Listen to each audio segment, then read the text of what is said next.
বাংলাদেশে অনলাইন জুয়ার বিস্তার এখন নীরব সামাজিক মহামারীতে পরিণত হয়েছে। ক্যাসিনো কাণ্ডের পর রাজধানীর জুয়ার আসর বন্ধ হলেও ডিজিটাল প্ল্যাটফর্মের মাধ্যমে শহর গ্রাম সবখানেই জুয়া ছড়িয়ে পড়েছে।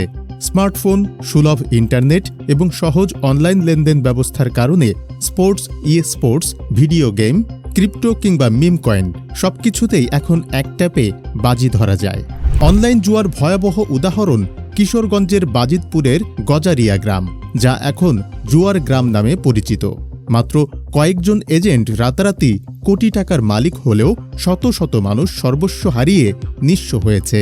অনেকে অটোরিকশা বা ব্যবসার পুঁজি বিক্রি করেছে, ঋণে ডুবে পরিবার ভেঙেছে, কেউ পলাতক, কেউ আত্মহত্যার চিন্তায়। তবু প্রশাসনের কঠোর উদ্যোগ দৃশ্যমান নয়। 2-3 বার গেছিও যে ট্রেনের নিচে পড়বো বা আত্মহত্যা করবো। গজারিয়া এখন বাংলাদেশের ডিজিটাল জুয়ার সামাজিক বিপর্যয়ের প্রতিচ্ছবি।